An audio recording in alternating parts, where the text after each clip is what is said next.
क्या आप जानते हैं कि एक बच्चे के जीवन में 2 से 6 साल की जो उम्र होती है उसमें उसका शारीरिक विकास बहुत तेज गति से होता है। इसी उम्र में बच्चे के शरीर में, दिमाग में और अन्य गतिविधियों में बहुत तेजी से परिवर्तन हो रहे होते हैं। Good evening, welcome in today's lecture. आज हम बात करेंगे अर्ली चाइल्डहुड यानी जो प्रारंभिक बाल्यावस्था है उसमें किस किस तरह के शारीरिक परिवर्तन होते हैं, क्या क्या किस तरीके से शारीरिक विकास होता है, उसकी विशेषताओं के बारे में हम जानेंगे। तो आइए जानते हैं प्रारंभिक बाल्यावस्था में शारीरिक विकास की मुख्य विशेषताओं के बारे में। इस वीडियो के अंत तक आपको एक पूरी समझ मिल जाएगी कि क्या क्या विशेषताएं होती हैं। तो चलिए शुरू करते हैं। अर्ली चाइल्डहुड यानी कि प्रारंभिक बाल्यावस्था, ये 2 से 6 साल की उम्र तक चलती है। इसको हम प्री स्कूल एज भी कह देते हैं, प्ले एज भी बोलते हैं। This is the period of full energy. बहुत ऊर्जा है बच्चे के अंदर, बहुत एनर्जी है, सारा दिन खेलता है, मूवमेंट करता है सारा दिन इधर से उधर, और बहुत तेज गति से उसकी शारीरिक वृद्धि हो रही होती है। Rapid growth but slow down to infancy. इस पीरियड में भी जो ग्रोथ और डेवलपमेंट है, जो शारीरिक विकास है और वृद्धि है, वो बहुत तेज गति से हो रहा होता है। लेकिन हमने पिछले लेक्चर में देखा था इन्फेंसी का कि उसमें बहुत तेज गति से है। यहाँ पर भी तेज है पर उतना नहीं है जितना कि इन्फेंसी में होता है। लेकिन मोटर कोऑर्डिनेशन इंप्रूव्स रैपिडली। लेकिन जो मोटर कोऑर्डिनेशन है, मोटर का हमने देखा था ना कि gross motor skills, fine motor skills जो है वो बहुत तेज गति से बढ़ रही होती हैं। यहाँ पर देखो, अबाउट 40 इंचेस टॉल, लगभग 40 इंच टॉल लंबा हो जाता है हाइट, और हर साल लगभग 2 से 3 इंच जो है उसकी हाइट बढ़ जाती है। 2 to 3 kg weight every year, हर साल लगभग 2 से 3 किलो जो उसका भार है वो बढ़ जाता है। Milk teeth complete by age 3 साल की उम्र तक आते आते जो दूध के दांत हैं वो सारे आ जाते हैं। उसके बाद क्या होता है, around 6 years permanent teeth start appears. फिर 6 साल, जैसे छठे साल में क्या होता है कि एक आध जो हमारे परमानेंट टीथ हैं, जो हमेशा रहते हैं फिर कभी नहीं जाते, वो आने शुरू हो जाते हैं। Arms and legs lengthen rapidly, जो हमारी बाजुएं हैं और जो हमारी टांग है वो तेजी से बढ़नी शुरू होती है। इन्फेंसी में हमने देखा था कि बच्चे का सिर ज्यादा बड़ा होता है comparatively to other body part. यहाँ पर क्या होता है, उसकी बाजुएं और उसकी जो टांगें हैं वो भी तेज गति से बढ़ना शुरू कर देती है। और इनके बढ़ने से क्या होता है, बच्चे को एक बैलेंस लुक मिलता है, एक कंप्लीट पर्सनैलिटी के रूप में नजर आता है। और इनके बढ़ने से कोऑर्डिनेशन भी काफी जो है वो बच्चे का इम्प्रूव हो जाता है। इसके अलावा और भी बहुत सारी कैरेक्टरिस्टिक्स हैं, जैसे कि मैं अभी आपको बता दे रही हूँ, रब कर देती हूँ इनको।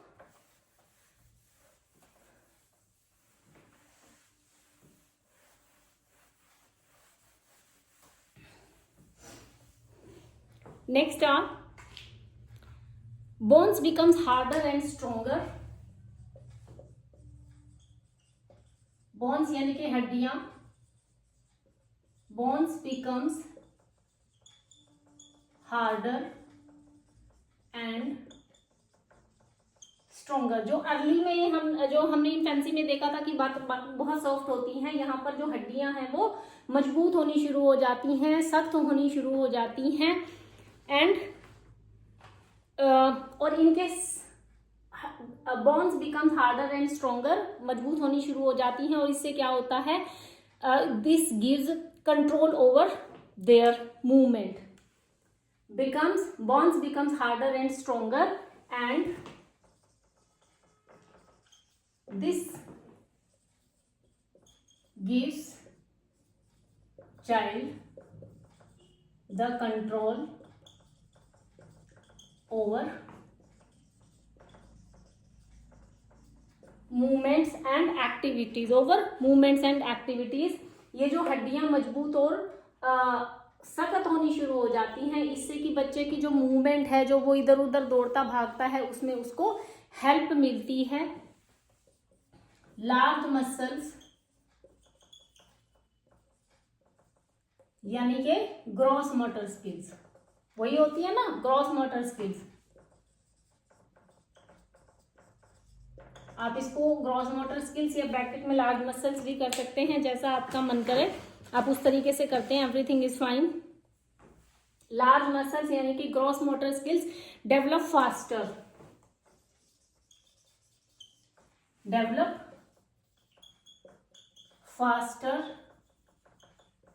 देन द स्मॉल मसल्स यानी कि fine motor skills.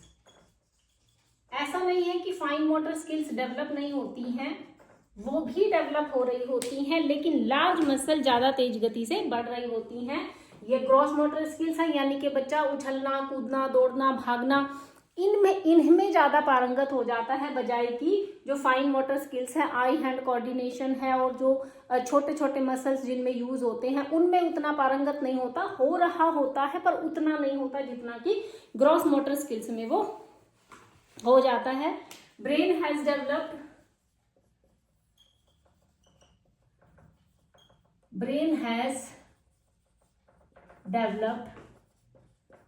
90% of its adult size। जो प्रौढ़ों का यानी कि हमारा जितना दिमाग होता है, 20-21 साल के बच्चे का जितना जो दिमाग होता है, लगभग उसका 90% जो है बच्चे का वो डेवलप हो चुका होता है।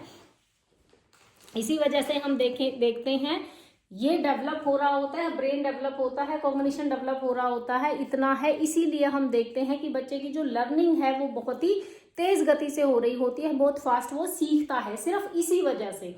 अगर ये डेवलप नहीं हुआ होता तो इतनी फास्ट ग्रोथ और डेवलपमेंट नहीं होती, ये है तभी ग्रोथ और डेवलपमेंट बहुत ही फास्ट तरीके से डेवलप हो रही होती है।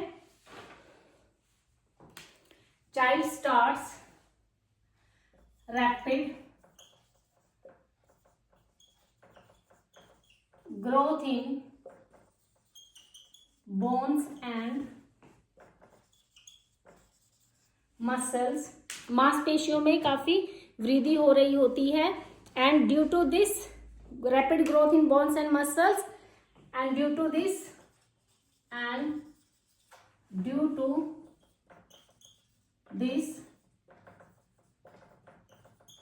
child start using his or her fingers। Child starts using his or her fingers, sitting,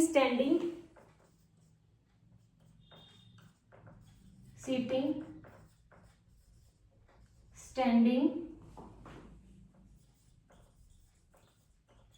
walking and running। इनमें उसको काफी हेल्प मिल रही होती है, ठीक है। Rapid growth in bones and muscles and due to this, इनमें तेज गति से विकास होने की वजह से मांसपेशियां मजबूत हो रही होती हैं, हड्डियां मजबूत हो रही होती हैं, तो इसकी वजह से जो है बच्चा अपने जो यहाँ पर फाइन मोटर स्किल्स की बात है, अपनी उंगलियों का इस्तेमाल करना शुरू कर देता है, बैठना, खड़ा होना, दौड़ना, भागना और रनिंग करना शुरू कर देता है। आगे क्या कैरेक्टरिस्टिक्स हैं, आप ये देखेंगे कि ये जितनी भी क्रियाएं हो रही होती हैं 2 से 6 साल की उम्र तक हो रही हैं, तो कितना तेज गति से विकास हो रहा है, बहुत तेज है। Preference for right hand, preference for left और राइट हैंड स्टार्स, यानी कि बच्चा लेफ्ट हैंड इस्तेमाल कर रहा है या वो लेफ्टी बनेगा या राइट हैंड से लिखेगा या लेफ्ट हैंड से लिखेगा, लेफ्ट हैंड का इस्तेमाल ज्यादा करेगा काम करने में या राइट हैंड का करेगा, यहाँ पर वो डेवलप हो जाता है। प्रेफरेंस फॉर लेफ्ट और राइट हैंड स्टार्स डेवलप। ये बहुत जरूरी होता है, हमें बच्चे को लेफ्ट या राइट हैंड पर लेकर आना जरूरी होता है। कुछ बच्चे दोनों हाथों से शुरू करते हैं, बट हैंडराइटिंग फॉर्म करने के लिए हमें उसको एक ही हाथ पर लेकर आने की जरूरत होती है। improved coordination, improved कोऑर्डिनेशन, जो कोऑर्डिनेशन है, जो सामंजस्य है, वो बहुत ज्यादा बढ़ जाता है। विद प्रैक्टिस चिल्ड्रन बिकम, तो क्या लिखेंगे यहां पर, with practice children, with practice children becomes coordinated, children becomes coordinated, सामंजस्य स्थापित करना शुरू कर देते हैं। किस किस चीज में सामंजस्य स्थापित करना शुरू कर देते हैं, कोऑर्डिनेटेड एंड डेवलप बेटर, और बेहतर तरीके से बैलेंस बनाना सीख जाते हैं। कोऑर्डिनेशन है हाथों में, आंखों में, आई हैंड कोऑर्डिनेशन, आई लेग्स कोऑर्डिनेशन, कोऑर्डिनेशन बनना शुरू हो जाता है, तो बच्चे बैलेंस बनाना शुरू कर देते हैं। और इस बैलेंस की वजह से, एंड दिस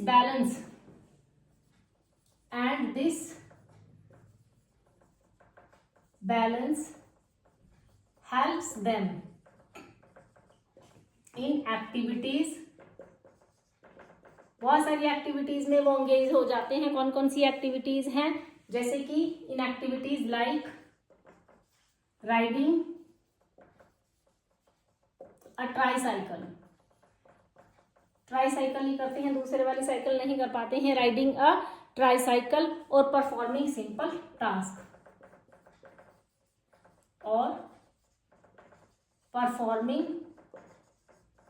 सिंपल टास्क, और छोटे छोटे साधारण से काम हैं उनको करना वो शुरू कर देते हैं।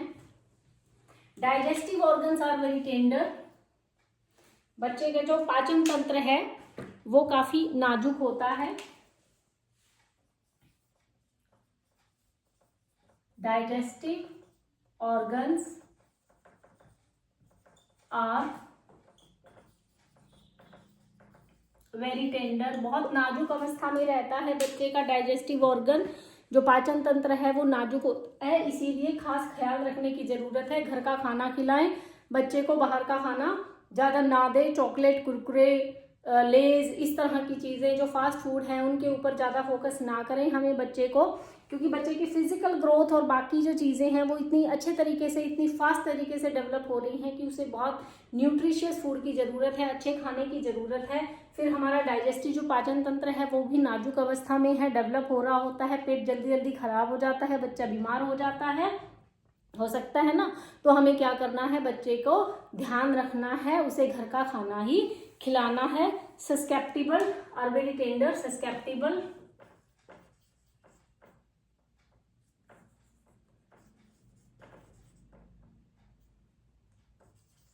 susceptible to be spoiled, to be spoiled if not care, यानी कि पाचन तंत्र बहुत नाजुक स्थिति में है और अगर हम ध्यान नहीं देते हैं तो बहुत जल्दी खराब हो जाता है, पेट खराब हो जाता है, बच्चा बीमार हो जाता है। तो बाहर का खाना कृपया करके अपने बच्चों को ना खिलाएं, ध्यान रहे।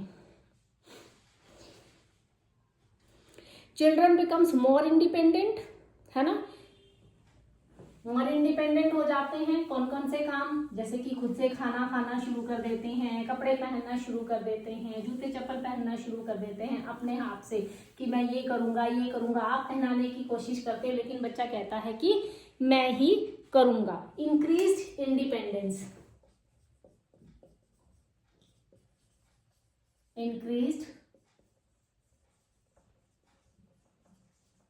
इंडिपेंडेंस, आत्मनिर्भरता जो है वो बच्चे की बढ़ जाती है, क्योंकि बच्चे की फिजिकल एक्टिविटीज इंप्रूव हो जाती हैं तो बच्चा इंडिपेंडेंट हो जाता है सेल्फ केयर एक्टिविटीज में, जैसे कि खुद से खाना खाना, कपड़े पहनना शुरू कर देता है। कैसे लिखेंगे इसको, as physical abilities improve, as physical activities, बहुत सारी शारीरिक क्रियाएं करना शुरू कर देता है। As physical activities improves,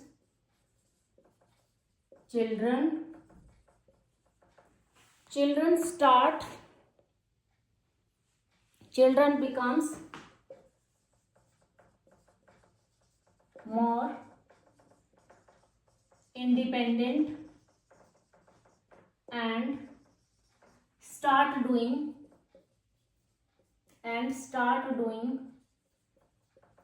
self-care skills like eating food,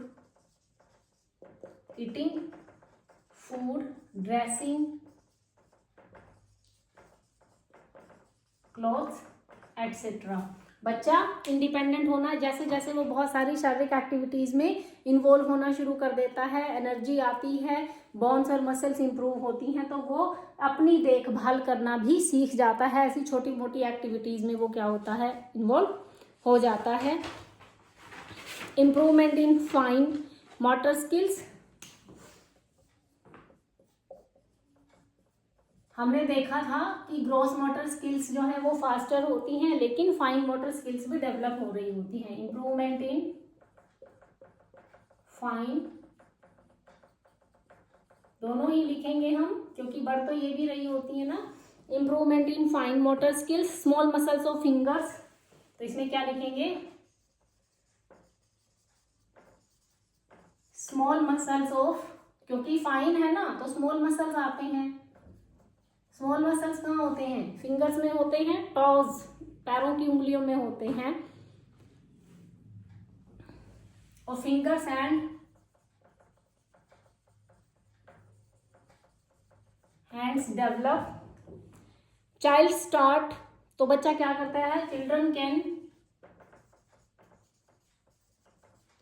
can hold crayons, spoons, चम्मच पकड़ना शुरू कर देते हैं क्योंकि खाना खाना शुरू कर देते हैं ना। Spoons, can hold crayon, spoons, turn pages, किताब के पन्ने पलटना शुरू कर देते हैं उंगलियों से। बटन क्लॉथ्स,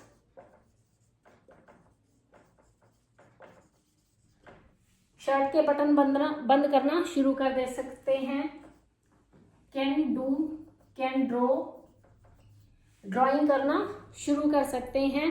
तो इस तरह के काम जो है वो बच्चे करने शुरू कर देते हैं due to the fine motor skills. ध्यान रहे यहाँ पर small muscles of fingers and hands develop, children can hold crayons ही होल्ड कर रहा है, वो भी, उसको छोटे पेन या पेंसिल बारीक चीजें देने की जरूरत नहीं है। स्टार्टिंग में बच्चे को मोटी चीजों का इस्तेमाल कराता है, यहाँ पर भी लिखाई के ऊपर बहुत ज्यादा जोर डालने की जरूरत नहीं है।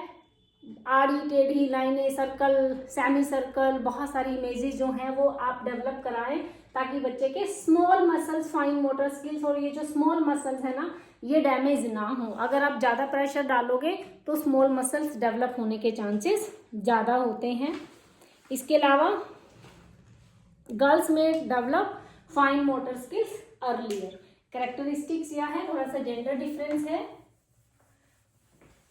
गर्ल्स में develop fine motor skills earlier than the boys.